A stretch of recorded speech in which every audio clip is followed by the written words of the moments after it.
Well.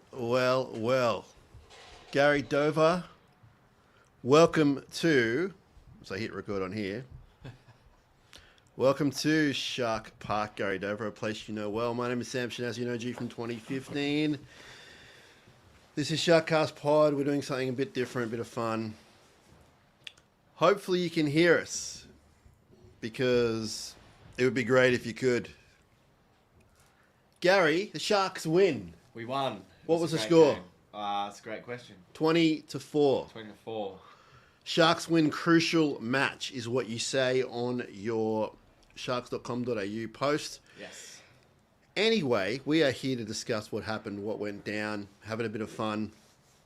And it was a pretty dour contest, Gary.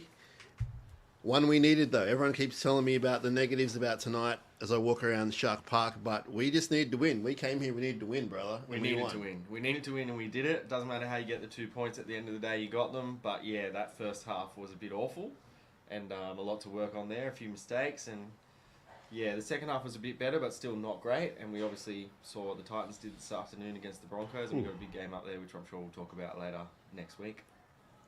Yes, so Sharks win 20-4. My positives for the night were a win, kept the other team to 1 point. Yeah. Not much else? No, I'm not trying to be a Weisenheimer. I'm just trying to think. It was a gritty kind of... It wasn't a finals type game. It was actually one of the poorer games I've seen all year. But that's the sort of close contest you might get in a finals game. Yeah. That's a positive that we got to experience that tonight as a team. I think we all came here thinking we'd blow the other team out of the water. It didn't really happen till the end. There were a million injuries and concussions Head knocks and all sorts of things. What can you tell us about that? Yeah, Tricky came off obviously at the back end of the game, about 11 minutes to go. So coach set in there with Mick Ennis at the end.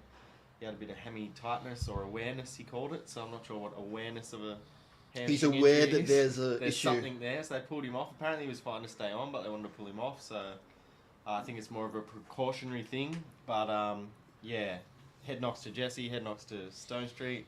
There's a few going on and off. So yeah, we'll see what happens in the next couple of days with those guys. But yeah, Tricky's obviously the most concerning or pressing one, considering Nico's already down and out for the next few weeks. What's your plan if, and we're only speculating, what's your plan if Trindle isn't fit? I don't have one just yet. There's obviously Nephi who could come in there. Maweni's been playing a bit of 5'8", so a couple of guys there you could bring in, but I'm not sure what the coach will do. I mean, we played a couple of games now with one half, and we could always do that, but I'm sure at the end of the day they'll want someone in there that's gonna, that knows that position a bit more than throwing someone in who's played a couple of games there. So I'm thinking a Nephi or a Ma would be their choice if Tricky's not good to play. They wouldn't do the kind of Melbourne Storm thing where we had Brayley and McInnes kind of hanging out in there? I feel like it worked because no one knew about it. I'm not sure there. But yeah, obviously that's another option. But I think they'll go with a specialist half if that's the case, that Tricky is out. Okay. Well, we've got a week to work that out, or 6 days at least, because we're playing the Titans in about a week. But the refereeing tonight is getting a little bit of attention. And now we just watched it from our vantage points. Mine's up in the ET stand. Yours is usually the dead ball line. All over the shop. It is. But I thought the refereeing was a little bit interesting tonight. There were a lot of late calls, a lot of no calls. I didn't think it impacted the game necessarily, but I was a little bit concerned with some of those situations with the refereeing. But we can look at that on replay. We can analyse that during the week. Yeah. I thought we handled everything pretty well. I'll say this, we're missing a little bit of leadership out there, Gary. And when I say that with respect, but I'm talking about someone that just says, follow me, I'm going to take care of this. I think Talakai is kind of the closest we got to it. Yeah, I agree with that. I feel like the spine, you and I need to take the spine out for a night of bonding, bonding, bonding, and we need to bring the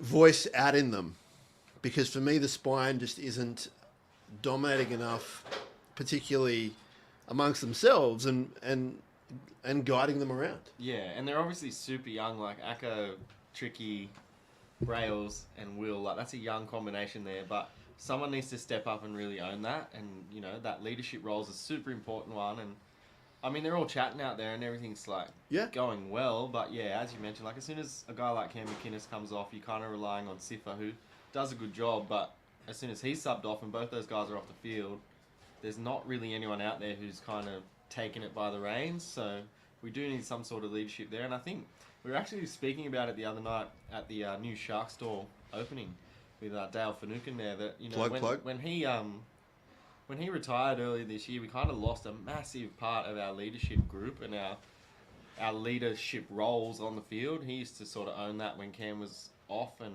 vice versa. So I don't know. We don't know what it is, but yeah, I think someone needs to step up. And, you know, Tricky does a bit of it, but he can't be doing it all. I think they'll be getting better each week with it, but tonight it was just a bit noticeable because it was, 6-4 for ages, and it kind of did look like it could go either way, which is a concern, and thankfully it didn't. Like, we ran away with it. It was fine.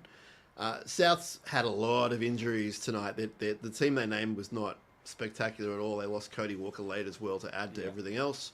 So the team we beat was not, you know, I would say a first-grade competent kind of team. 13-plus win, as our friend Liam at the Yacht Club told me on the way out, 13-plus win, but it didn't really feel like it. Didn't feel like it at all. But at the end of the day, right, it's the NRL, like, it's the premier competition in football, and they're playing for their season tonight, and they weren't just going to roll over and give up like they kind of did last week against the Raiders. I think they had a point to prove with that. And you know why I got the giggles? Why? Tell me. That's Fitzgibbon 101 right there. I've been spending too much time with Fitzy. And I'm not saying that that's wrong, but that's exactly what the coach would say, and I've got to respect that because I respect the coach.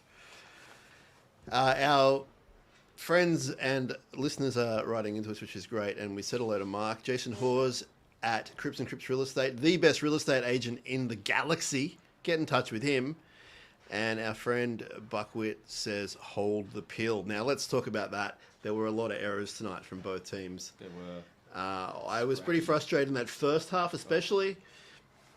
I thought we were trying to move away from all that kind of thing, but unfortunately, a lot more errors. And we saw that their try came off the back of an error from a scrum, and there were far too many errors. Yeah, Fitzy mentioned that. He made a point of mentioning that in the sheds after the game there. He said that was pretty much a disgusting first half performance, and we need to sort that out. He said we are a second half team and we can't be that anymore. We need to get both halves right. We need to get those 80-minute performances happening, and it needs to happen now. So, you know, they know it's happening and they're addressing it, but a little bit more than what's been going on has to happen. So we'll see what we turn up with in the first 40 next week against the Titans. Now, before we go any further, and before I forget, if we look at the clock here, we are less than an hour and a half, less than 90 minutes away from this gentleman's birthday. SharkCast Pod's very own Gary Dover is turning in mystery number. We're not even going to ask, it's none of our business. How old do I look? How old do you look? Yeah, how old do I look? 30-something? Yeah, you're on the money, so we're good with that. I'll tell you what, one of us could do with a haircut, and it's not you. Apologies, listeners and viewers. I could do with a little shave. Okay, so here we've got some topical stuff coming in. This is awesome. Adam has written to us. Look at that, everyone. We now have proof. So for years and years and years, there was this thing about when the Sharks would have an announcement to cheer on the team at a crucial attacking moment, or when they play the Jaws theme. That was it. They play the Jaws theme. We dropped the ball. That was the common, I'm going to say, thought, but we couldn't ever really prove it because years have gone past since then. But tonight we heard it. The Sharkies chant went up. The Jess Chich approved, pre-recorded. Sharkies chant went up, and they dropped the ball. Royce Hunt, right on the line. So good. So there's now proof that when you play the music when they're on the attack, they drop the ball. I'm a big NFL guy. You are. So it's like I'm that whole keep it quiet on offense and make noise on defense. So Adam, who wrote in, and a whole bunch of other listeners have written into us about this, and it makes perfect sense. And to be honest, I'd never really thought about it that hard, but it made complete sense to me as an NFL guy as well. don't disturb the offense when they're offensing. They're chatting, they're trying to work out where everyone's going and what they're doing, and then you just hear this big shark. Hey, it was like, whoa, hang on a second. Now, there was over 12,000 people here tonight. It was a Yes. sold-out crowd. A few Rabbitohs snuck in, mostly Cronulla. I thought the vibe was okay. Yeah, it was all right. I mean, for the first half that we had, For the it was- quality that was out there, the crowd, I thought, hung in there, which Yeah, was didn't good. get Too much, but yeah, they hung in there and it was good. At the back end of the game there, when we scored a few points, they came alive, and it's always good to have a big crowd down here at Shark Park.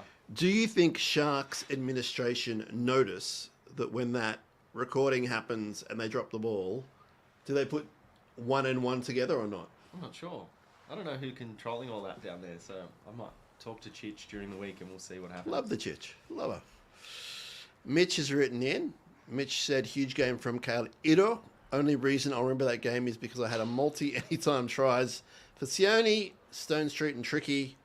Hey, you got up. How good. Congrats. Beers are on, Mitch. Thanks, Mitch. That's awesome, dude. Yeah, Cal's getting better with every game. What about the meters? Yeah, he's just so hard to tackle. He's such a strong guy, and you know he's always breaking through. And Dude, 215 defensively, meters. how good. Go Defensively, on. Yeah, he's solid. So it was interesting there when Jesse went off and Siffer came on in the centres, and Yes. I looked at Mitch next to me. I said, "Here we go. Siffer will get one-on-one with someone, and we'll be scoring. He he'll be killed the scoring bloke. right in front of us." And He that's killed exactly the what bloke, happened. passed the ball, and they It's scored. unreal. Let's talk about Sam Stone Street. He had a mixed game. It's his Yeah, well, second NRL game. Young fella. I want to see him put on, and far be it from me to be the one to say it, a few kilograms. He looks a little bit. He looks He's lean. He's very lean. well. He just Tall and I thin. guess I didn't realize he was that lean. Yeah. But he looks like every tackle kind of really hurts him, and I'm not saying it does. Mixed game, scored a nice try. Should have had a few more. Yeah. Mixed reports coming in, Gary, about the no try in the corner. Yeah, I was down on that side, and I took a couple of good photos. I thought he's had fingers on the ball the whole time, but Well, the people watching on TV thought that, Yeah, but one okay. person watching a big TV in the bunker did not. yeah, right. Well, I'll have to have another look at it, but yeah, from where I was sitting in the photos that I got, I thought he held onto it enough. Those ones have been given plenty of times in the last year and a half, so I would have given it if I was in there, obviously. Yes. Well, 215 metres from Kale Iro. That was awesome. It was very noticeable watching that game as well. Yeah. Will Kennedy returned from a week off. I thought he played pretty good. He had a few errors in his game, but he had a bit of a swagger tonight. Did you notice that when he was running? A bit of a swagger. Yeah, he kind of, and even in defence, like, he put on a good shot down that end of the field, on the goal line there when he picked up one of the big forwards and dumped him there. So, you know, he's worked hard on a bit of his game, and it's good to see him back. Obviously, you know, one game back after a little break, 1 week makes a little bit of a difference. He's got to get back into the swing of things, so he'll be better for the run, and he'll be up in the Gold Coast playing his 100th next week. So Is that right? I believe so. You'll double check that. And I will. Get back to me, but I believe it's his 100th next week. So another game for Will. Another good game coming up, I think. And Also, yeah, he I'm was not good. sure if I'm supposed to say this, but like normal, I'm just going to say it. I heard he's going to have a bobblehead soon. Really? I haven't heard that. So you've got news before me, but I'm sure he probably will. I heard there's a bobblehead coming. How good? And there was someone else mentioned to me, and I cannot remember who it Oh, was. no, I don't know. Because who have we got at the moment? We got Ronnie and Nico bobbleheads. Is that right? Yeah, someone who is new to the club as an employee Hey. told me that there were more bobbleheads coming next week, and one was with Beautiful. Kennedy and one was someone else. How good. Hopefully, I That's haven't not got so bad. that new person in trouble. No, not at all. Hey, how are you celebrating your birthday tomorrow? I'm not really doing much, to be honest. Just hanging out with the family, taking it easy. It's good to just have the day off. I was meant to be going to the NRLW game. Obviously, the girls are playing the Eels out at Allianz tomorrow. Yeah. So everyone else is going out there and taking one for the team, and I'll be sitting at home watching with the family and probably have a nice lunch and a couple of beers. How good's that? Like, Yeah. just every day is Shark Day. How good is it? Another game tomorrow. Non-stop. Straight back in on Monday and do it all again. Okay, halves, Atkinson and Trindle. I thought solid games. I thought Trindle was pretty good again. Everything kind of revolved around him. I think Atco could step up a little bit in his 5/8 role, but I thought he was really good. I love how calm he is. Yeah. He's a calm player, and you need that. I think, like, yeah, that's sort of the role that he relishes in, and that's probably where he plays his best footy when Tricky's out there and you know, kind of directing the troops and letting Acco play his natural game, which is a bit more of a running, a bit more of a eyes up, play what's in front of you type footy. And yeah, sometimes it doesn't go the best when he's bobbing side to side and he's not doing too much, but then you'll get those moments of brilliance when he's putting people through or he's setting up some nice backline shapes. So yeah, I'm liking the way they've sort of come together off the back of Nico's unfortunate injury. But yeah, we'll see what happens next week. I'm interested to see, you know, if Tricky's injury is not the best and he is out for next week, what's going to happen there with Acco and whoever he partners, and who sort of takes that role of, you know, directing the troops around and really owning the team. I'm getting worried now. We're talking about Trindle being possibly out again. When you saw him down in the sheds, what was the scenario? He was alright. He just had ice on his hemi and he was just sitting in there. He seemed like he was fine, and no one was too concerned, which was, I mean, a good thing, but you never really know until tomorrow morning when he pulls up and sees how sore it is and what sort of is wrong with it. But we'll wait and see on that one. Joe said frustrating game to watch, which I think we all agree with. Definitely. I know the people I was sitting with, Kieran from SharkCast, and we had an international visitor with us, which we'll get to. But Kieran in particular was a bit frustrated. Sitting right next to your beautiful family, actually, I was like, please don't say a swear word. Please, Kieran, don't swear. Please, right. Kieran, don't swear. And then your 3-year-old just said the F-bomb. Nah, just a joke. Dana says, our friend from, I'm not going to say where she's from, says, if I can get that up there, happy birthday, Gaz. Thank you, Dana. I appreciate it. I'm looking forward to it tomorrow. Isn't that lovely? Chris has said, more questions than answers tonight, lads. Very concerning. Let me think about that statement. Yeah. Yeah, there are some questions out there. That's for sure. Questions out there. Chris, what are the questions? Let us know what they are. Our friend Luke in Melbourne is watching and said, what's this, a live post game? Sometimes we just fly by the seat of our pants, you know. Usually we're both working around football time, but tonight you're kind of finishing up and I had finished up from my duties. So we thought we'd just do this, experimenting. You know, it's nothing groundbreaking. The other fellas who sit in this stand, they do a live podcast, which is awesome. Sometimes the rebel amongst our crew, Dan and Terry, they do it. Obviously, every person and their dog do it. And here we are. Actually, the Numinator and I used to do it a lot over in the Lees Club with the great Scott Maxworthy. That's right. Geez, we're flashing back in time. How good. But Luke, we just try and mix stuff up, and we're going to make this into a pod, and we're just having a bit of fun, experimenting with tech. Mitch says, better team punishes up for 15 odd errors. 15 errors, ooh. Got to be way better. Yeah, we've got the Titans this week, man. That's going to be tough. Yeah, they're in some good form, so... They just attack. They attack like mofos. Like, it's ridiculous. The Titans attack. Like old man Foreign is just rocking. Yeah. So the defenses have to be good next week, and it was good tonight, to be fair. The defense was good. Yeah. But we're going to have to capitalize on those missed opportunities in attack. And we've got to be on for longer than 40 minutes. We do. Daniel's pretty pumped up, especially for IRO season. Gary, when it says SZN, that means season. It does. Yep. You got that right. Avocado Shark, awesome name. Jack Williams, strong on return. He was playing in different kind of positions because of the injuries and everything going on. All over the place. I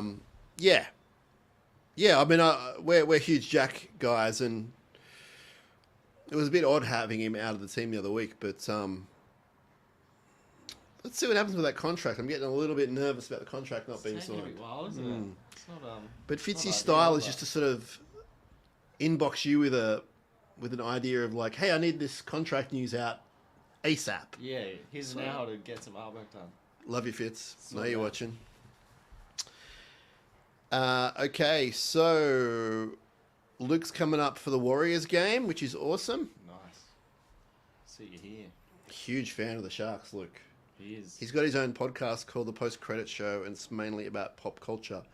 But occasionally he'll drop in Sharks references, which is awesome. This is a very special message. My good friend Brendan Manahan became a father for the second time. Oh, how good. So that's more than me, but less than you. Just the other day. Congratulations. He watched you in hospital, brought in the HDMI, put it on the communal TV. Yes. So little Cooper got his first game and a win. So Brendan, awesome. you know how I feel, my man. Congratulations. Congrats. That's awesome. Yes. Forward pack, Gary, tonight, I thought was competent. I thought Toby, for the second week in a row, was our best, and I get a bit of shade for that from people, but I thought he was the best out there tonight. Royce Hunt was really good. Yeah, Royce has been good. Talakai, when he had his time in the forwards, was good. I thought otherwise, I thought Braves had some good runs here and there, but wasn't yeah, his usual overall, dominating self. Yeah, overall, like, we've got another few levels we can get to there in the forward pack that I think we need to unlock over the coming weeks. Yeah, I think we'll need to have a shot at this title. I reckon the forward pack need to unleash a bit. Hopefully they can. Who was your favourite forward out there? I know it's tough for you because you're besties with all these guys, but I thought Royce was pretty good tonight. I just thought he's aggressive and he makes an impact, and whenever he's got the ball, you sort of don't know what you're going to get, which is good and bad. But yeah, I think most of the time he's making the meters and he's busting some people up, which is good. any whispers on Royce's future? Not that I've heard. So It's interesting because I've got the ear to the ground on that one. he's still here next year. Yeah, exactly. It's not like we're just going to let him go when he's playing like that. So Liam from the Royal Motor Yacht Club, he brought up a point.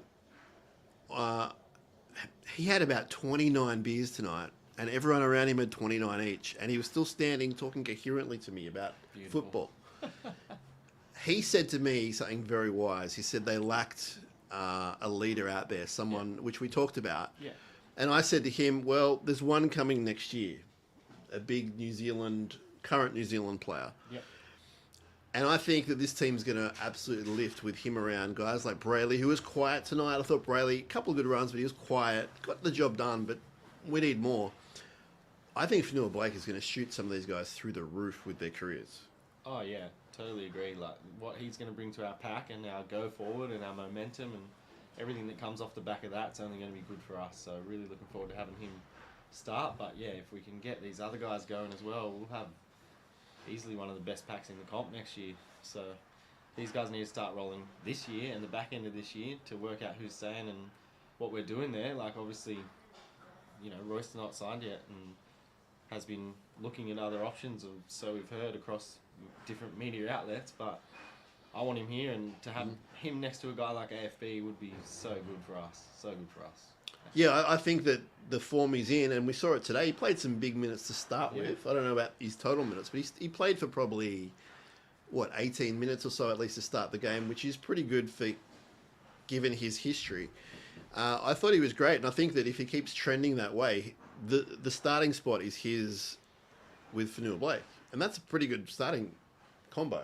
Yeah, and obviously a guy like Tom Hazelton missed out tonight. He's got that foot injury. He reckons he'll be back next week. I was speaking to him on the sideline tonight, but we've got guys like him and Big Tooks, and we've got a good pack, but these guys need to just be stepping up to that next level if you want to make a real push at the back end of this year. Daniel says we've got to sign Sam Healy. The boy's got a great future, and we agree. He's a young superstar on the rise, playing lights out for the Jets most weeks. So we'll have to wait and see on that one. I don't have any info on that. I'm sure he's sought after. Yeah. And I was thinking about this one, Gary. It's tough because we've signed Blake for long term, and he's our guy. You have to invest in the future. But when do you start doing that when someone like Blake's signed for so long? Like, when do you... Yeah, well, that's right. you don't want to have Sam playing Reggie's for the next 5 years. That's true, isn't it? And he obviously wouldn't want to do that either, so it's been an interesting situation, but I'm sure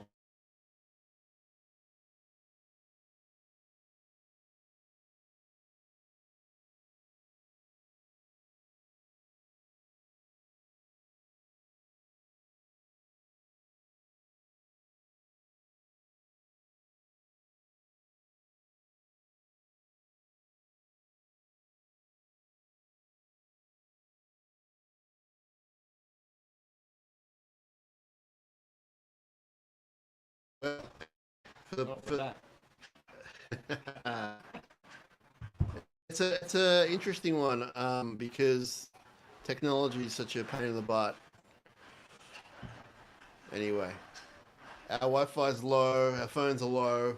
Our spirits are high. You got to go home and celebrate your birthday. Stream, Gary. We'll say bye. Bye. And we'll end our podcast in a sec.